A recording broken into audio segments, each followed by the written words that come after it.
As I was about to get into this discussion, I saw a post to which my good friend Francis Duru, professor of medicine, tagged my name. I glanced through. Bakare prophesied, quote, to the Igbo people that they would never produce a president of Nigeria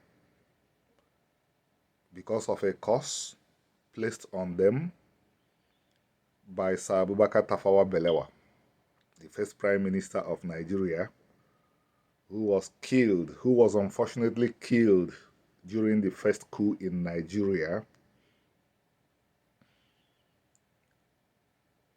I feel that this would come into this conversation that I'm going to have with the Igbo people today. I'm going to talk about Igbo Amweze and Igbo Enweze. Very unfortunately, my beloved people, the Igbo people, have not really inquired into what these phrases mean, Igbo Enweze and Igbo Amweze. I will go to the sources of these phrases, to the roots of these phrases. From there, I will swing back to its connection to contemporary Igbos. There was a time in ancient Israel when the people were led by the elders and a man of God called Samuel. Israel was very stable. But at a time, every man born of woman will grow old. Samuel became old, and his two sons, who naturally would have succeeded him as prophets, were not fit to succeed him as prophets.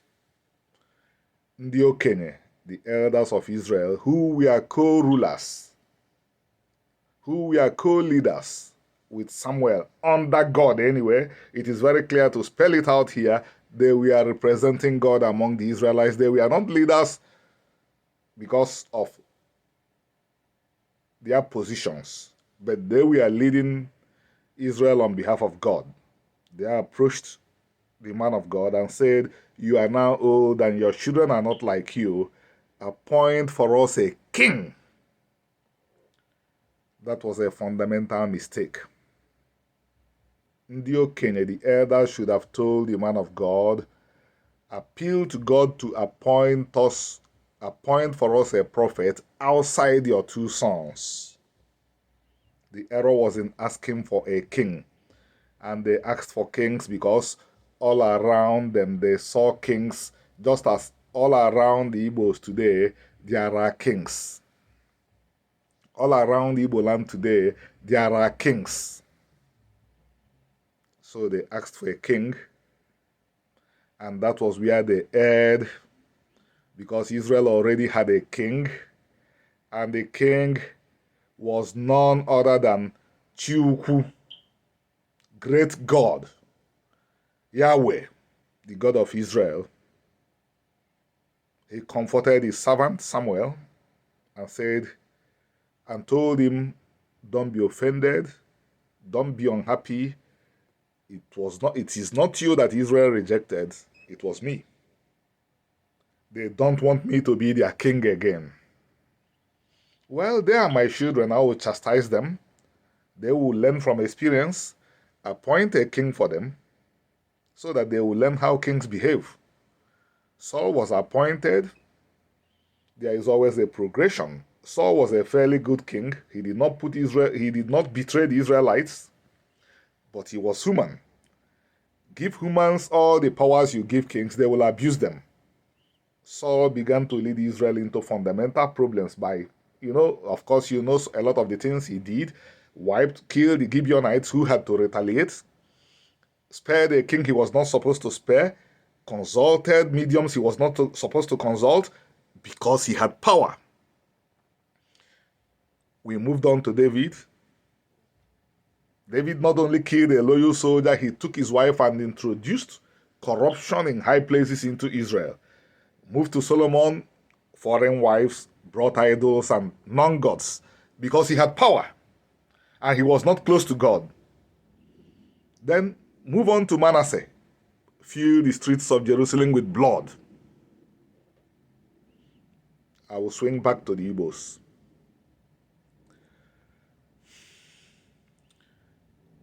After years after resettling in West Africa, in what became West Africa actually, Igbos began to look at the Bini, began to look at the Gala, began to look at all their neighbors and saw kings and forgot the words of God, the words of their prophet, the two phrases, Igbo Enweze and the Igbo Amweze. Igbos began to succumb, began to look lustfully at kingdoms around them, and began to desire to have kings. Well, they didn't have kings. Apart from serious historians, we all saw Igbo land. As young as we are, we know we met Igbo land without kings. But then, because it had occurred to them that they could have kings outside God, when the modern day Romans, the British, appeared,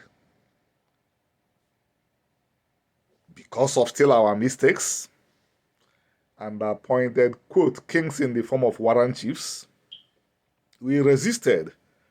But after a while, we forgot the resistance. We began to assume that the warrant chiefs were kings, because Nigerians had begun to call their kings and emperors traditional rulers. So we assimilated the term.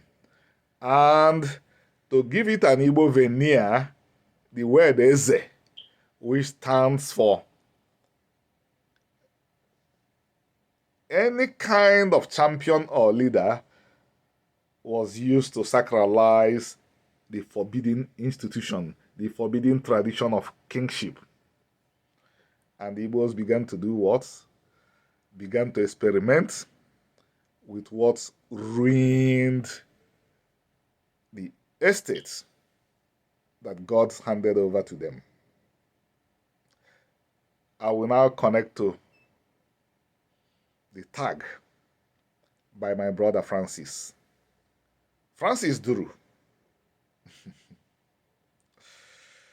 Any prophecy that does not come from within Israel, directed at the Israelites, is like the prophecy of Balaam, a prophecy from the prophets of Baal. Before Bakare said that the Igbos will not produce a president of Nigeria, Remy Ilona had already told the Igbos that it will not come because there are more pressing needs. The Igbos have to keep Sabbath. The Igbos have to keep all the commandments of God, starting from the 10 commandments. The Igbos have to at least try to keep them. The Igbos have to acknowledge that they are descendants of the Israelites. When Igbos have done this, when Igbos have begun to become Igbos again, Nigeria will know that the Igbos are back. As at today, Nigerians don't know that there are a people called Igbos. When they look at the people that call themselves Igbos today, if the people even remember that they are Igbos, because what I see everywhere, even from the stable of Ohaneze, which purports to represent the Igbos, is Ndibo. But when Nigerians look at Ndibo, what they see are poor imitations of themselves. I invested all my comfort and all my time writing all this.